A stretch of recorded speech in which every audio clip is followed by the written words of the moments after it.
Hello student, welcome back to exercise 7b. Now its first question is, twice a number when decreased by 7 gives 45. Now find the number. तो student यहाँ पर आपको एक unknown number निकालना है जो कि twice the number when decreased by 7, मतलब अगर हम उस नंबर का ट्वाइस करें और उसे 7 से डिक्रीज करें तो यानी कि रिजल्ट आना चाहिए 45. तो since unknown number is not given here, therefore हम क्या करेंगे कि अननोन नंबर को x ले लेंगे. तो अब एज अकॉर्डिंग टू क्वेश्चन कि अननोन नंबर का ट्वाइस करें यानी कि उसको 2 से मल्टीप्लाई करें and then this number is decreased by 7 यानी कि -7 सब्ट्रैक्ट करें तो रिजल्ट हमारा कितना आना चाहिए 45. तो यानी कि इस वर्ड्स प्रॉब्लम को हमने एक स्टेटमेंट की फॉर्म में लिखा. And now we have to calculate the value of x.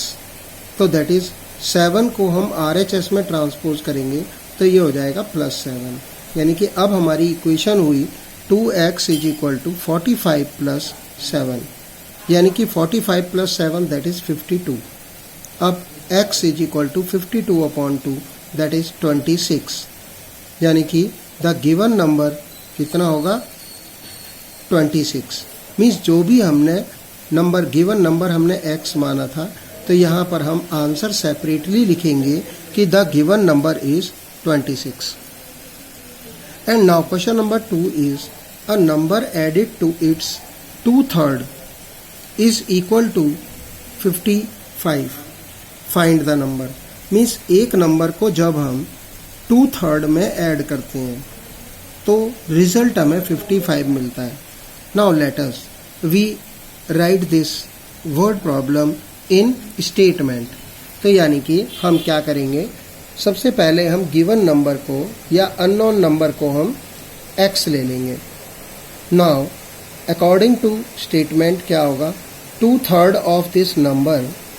अगर हम इसमें अननोन नंबर को ऐड करते हैं तो रिजल्ट क्या आएगा 55.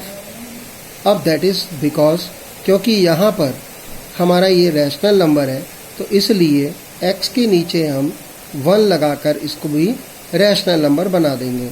And now since they are rational number therefore we have to take LCM here. तो 3 और 1 का LCM 3 आएगा. And now find equivalent numerator. Equivalent numerator में फ्रैक्शन को LCM से मल्टीप्लाई करके आता है तो यानी कि 3 से 3 कैंसिल होगा तो दैट इज 2x. सिमिलरली यहाँ पर प्लस 3x होगा दैट इज इक्वल टू 55.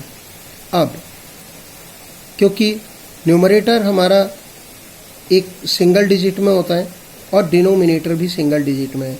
अब हम क्या करेंगे, सिंस यहाँ पर 3 हमारा डिनोमिनेटर है इसलिए जब हम इसे ट्रांसपोज करेंगे RHS में तो ये मल्टीप्लाई में हो जाएगा. तो that is 2x plus 3x is equal to 55 into 3. And now student 2x plus 3x is equal to 5x and that is equal to 55 into 3. अब 5 को हम क्या करेंगे, ट्रांसपोज करेंगे RHS में तो यानी कि ये डिवाइड की फॉर्म में हो जाएगा और 5 और 55 क्योंकि कैंसिल हो सकता है तो देयरफॉर 55 को हम 5 से कैंसिल करेंगे तो रिजल्ट आएगा 11.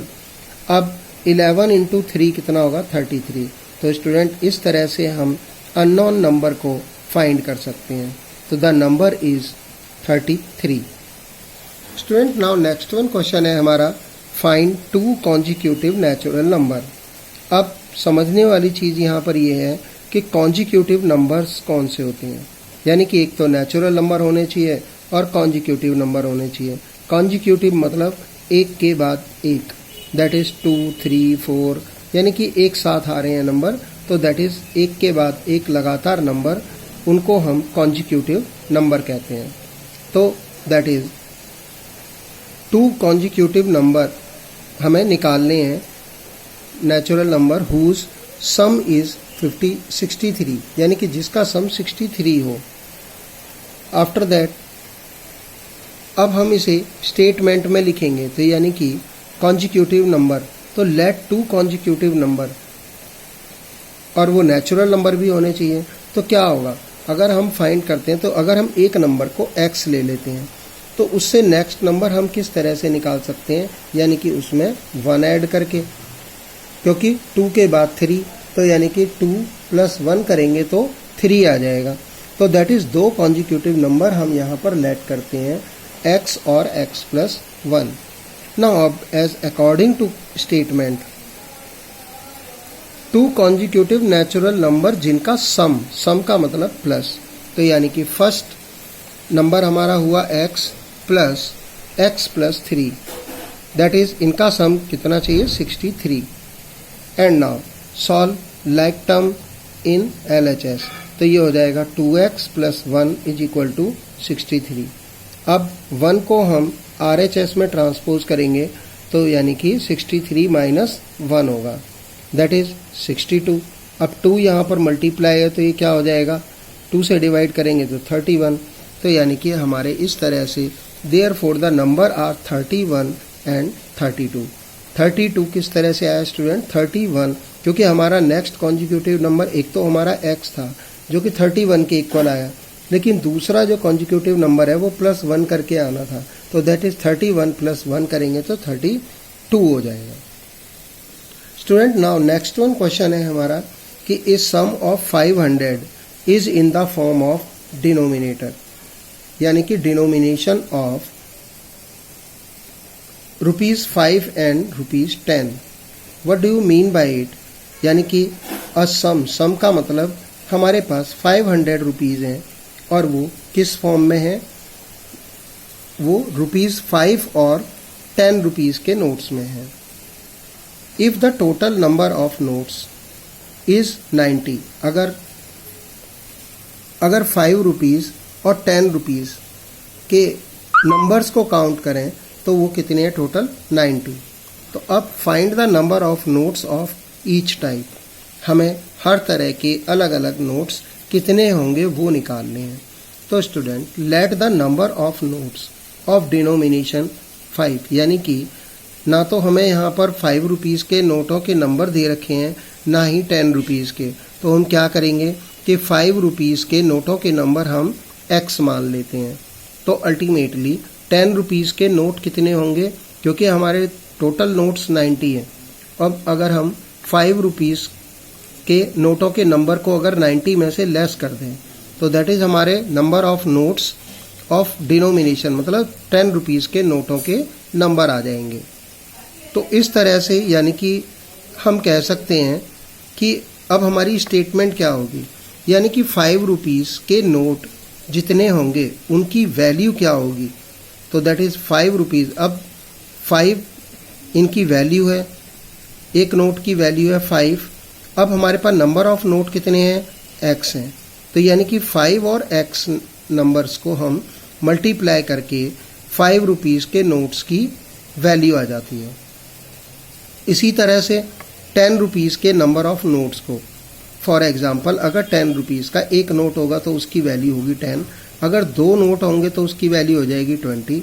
अब इसी तरह से हमारे पास नंबर ऑफ नोट कितने हैं, 90 - x, तो अब हम क्या करेंगे, 90 - x यानी कि number of notes multiply by denomination, यानी कि वैल्यू ऑफ 1 नोट, तो दैट इज़, और टोटल मनी कितना हुआ हमारे पास 500 रुपीज़। तो अब क्या करेंगे, 10 से हम इस ब्रैकेट को मल्टीप्लाई करेंगे तो ये आ जाएगा 900, और फिर माइनस और x को मल्टीप्लाई करेंगे तो दैट इज़ 10x। अब लाइक टर्म्स को ऐड करेंगे तो +5x है और -10x, तो दैट इज़ क्या होगा, -5x। और 900 यानी कि कांस्टेंट टर्म है, तो इसे हम RHS में ट्रांसपोज करेंगे तो ये हो जाएगा 500 - 900, तो दैट इज़ रिजल्ट आया -400। अब अगर हम -5 को ट्रांसपोज करें RHS में तो हमें वैल्यू मिलेगी x की, तो दैट इज़ x = -400 अपॉन -5। अब minus minus is cancel, therefore 5 को जब हम 400 से डिवाइड करें, मतलब 400 को जब 5 से डिवाइड करेंगे तो क्या आएगा, 5 8 जा 40 एंड 5 0 जा 0। तो यानी कि x की वैल्यू आई 80। इस तरह से अब हम कह सकते हैं, अब x क्या था हमारा कि number of notes of denomination 5, यानी कि x हमारे नंबर ऑफ नोट्स थे जिनकी वैल्यू मतलब 5 रुपीज़ थी, तो दैट इज़ वो कितने हुए 80। अब number of notes of denomination 10 rupees के कितने नोट हुए, 90 में से हम 80 को माइनस कर देंगे, तो यानी कि 10 रुपीज़ के नंबर ऑफ नोट्स कितने हुए 10। तो इस तरह से हम अपने क्वेश्चन को सॉल्व कर सकते हैं, यानी कि नंबर ऑफ नोट्स 10 रुपीज़ के और 5 रुपीज़ के नंबर के नोट हमारे पास आ चुके हैं। नाउ नेक्स्ट वन क्वेश्चन है हमारा question number 5। The age of Sonal and Manoj are in the ratio 7:5, यानी कि सोनल की एज और मनोज की एज, उनकी रेशो दे रखी है 7:5। अब 10 ईयर हैंस, यानी कि अब से 10 ईयर के बाद the ratio of their age, उनकी एज की रेशो विल बी 9:7 हो जाएगी। तो फाइंड देयर प्रेजेंट एज। अब स्टूडेंट यहाँ पर हम क्या करेंगे कि let the age of Sonal और मनोज, उनकी एज को हम क्या लेंगे, क्योंकि हमें प्रेजेंट एज की रेशो दे रखी है, तो इसे हम कैसे ले सकते हैं 7x और 5x, यानी कि प्रेजेंट एज की रेशो सोनल और मनोज की हो जाएगी 7x:5x। अब अकॉर्डिंग टू सेकेंड स्टेटमेंट, यानी कि 10 ईयर्स के बाद क्या होगा। अब ये हमारी प्रेजेंट एज क्या हुई सोनल की 7x और मनोज की प्रेजेंट एज हो गई 5x। अब 10 साल के बाद उनकी एज क्या होगी, यानी कि 7x में हम 10 ईयर्स ऐड कर देंगे तो उनके 10 साल के बाद की एज आ जाएगी। इसी तरह से मनोज की एज हमें 10 साल के बाद की निकालनी होगी, तो हम 5x में 10 ऐड कर देंगे, तो यानी कि ये 10 साल के बाद की एज आ जाएगी। अब उनके 10 साल के बाद की एज की रेशो क्या होगी, तो दैट इज 7x में 10 ऐड किया अपॉन 5x प्लस 10 किया दोनों में, तो यानी कि 10 साल के बाद की एज आ गई। अब इनकी रेशो कितनी है 10 साल के बाद 9:7, तो दैट इज यहाँ हम 9:9/7 लिख सकते हैं।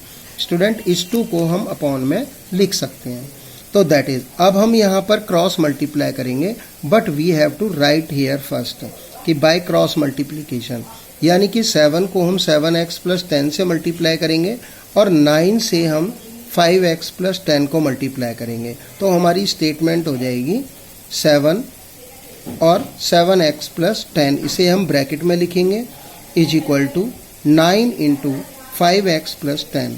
अब हम ओपन करेंगे ब्रैकेट्स को, तो 7 7 जा 49 x plus 70, that is equal to 9 5 जा 45x और प्लस 90।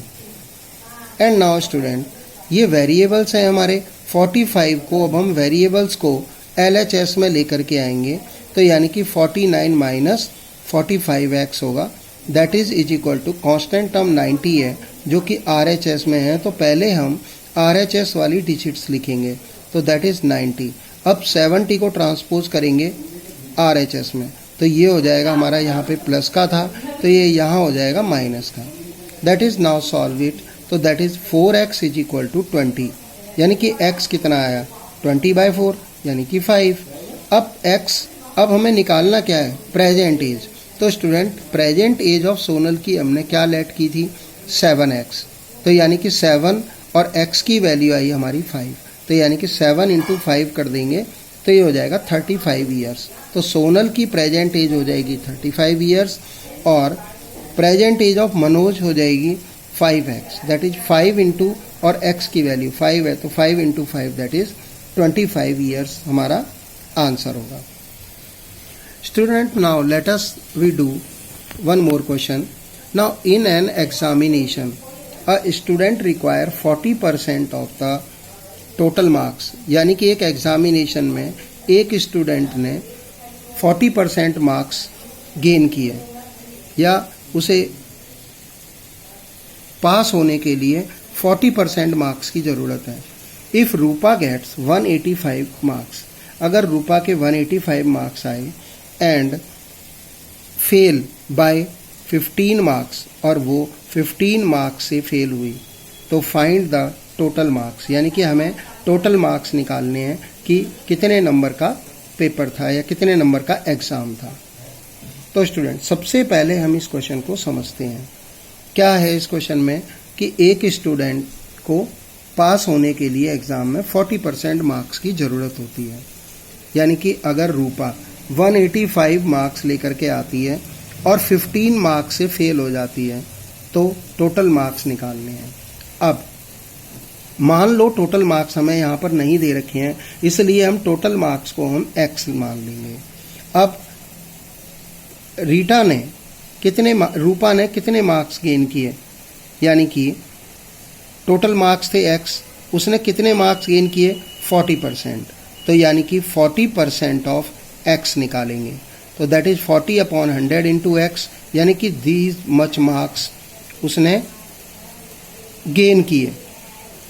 अब -15 क्यों, यानी कि 40% पे उसे पास होना था, तो 40/100 इंटू x करेंगे तो इतने में वो पास होना था उसको, लेकिन वो 15 मार्क्स से फेल हुई, यानी कि उसने कितने मार्क्स ऑब्टेन किए कि 40% में से 15% मार्क्स उसके क्या रह गए, कम रह गए।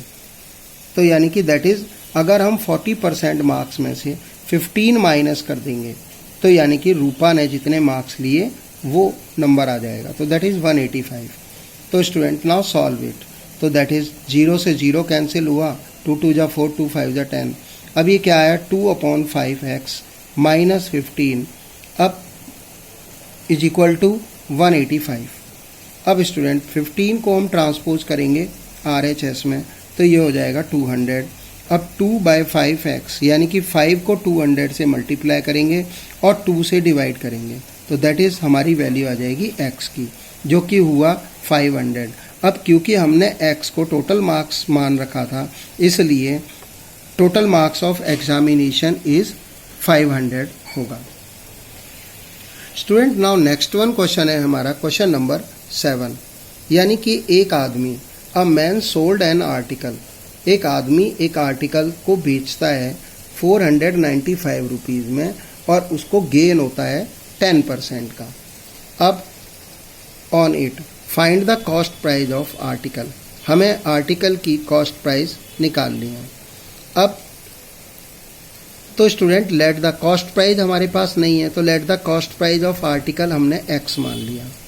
अब उसे इस पे 10% का प्रॉफिट होता है, यानी कि प्रॉफिट इन रुपीज़ कितना होगा 10% ऑफ x, दैट इज़ 10/100 करेंगे परसेंट का, तो दैट इज़ 10/100 इंटू x। अब ये हमारा हुआ प्रॉफिट।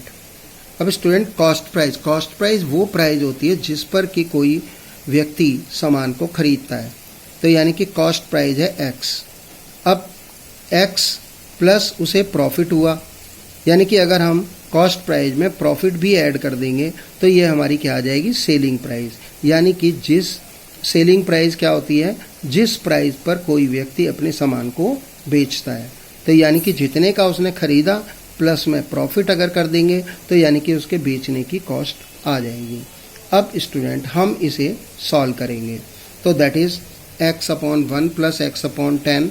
अब इस तरह से ये हमारा आया 10x plus x, that is 11x/10 is equal to 495। And now find the value of x which is 450। तो student cost price of article थी 450 की।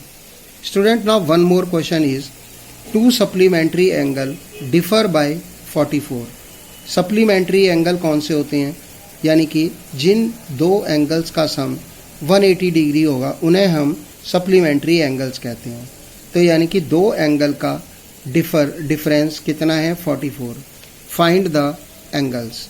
तो स्टूडेंट मान लो अगर हम एक एंगल को x लें तो दूसरा एंगल क्या होगा 180 minus x।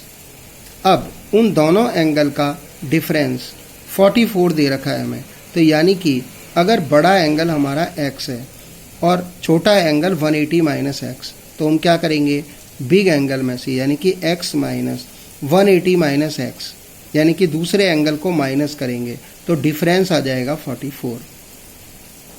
And now open the bracket, क्योंकि ब्रैकेट के बाहर माइनस का साइन है तो ब्रैकेट के अंदर के सभी साइन चेंज हो जाएंगे, दैट इज माइनस 180 और ये हो जाएगा प्लस एक्स, तो दैट इज इक्वल टू 44। अब x और x पॉजिटिव टर्म है तो दैट इज 2x और 180 को हम ट्रांसपोज कर देंगे कहाँ, RHS में, तो दैट इज 44 प्लस 180 हो जाएगा क्योंकि यहाँ पर ये माइनस का है। अब student now solve it, then you will get x is equal to 112। तो द एंगल्स कौन कौन से हैं, बड़ा एंगल हमारा 112 डिग्री का होगा, जबकि दूसरे एंगल को हमें कैसे फाइंड कर सकते हैं हम, 180 माइनस एडजेसेंट एंगल यानी कि उसके साथ वाला एंगल, दैट इज 112। तो स्टूडेंट दैट इज ये हो गया 68। तो स्टूडेंट इस तरह से हमारे दोनों एंगल हुए, एक एंगल 68 का और दूसरा एंगल 112 का। Student now our exercise 7b is completed. Now enjoy video, listen video and enjoy it and try to solve all these questions after listening the video, and you can do more practice from your exercise, means in which a lot of questions are given for practice. Thanks.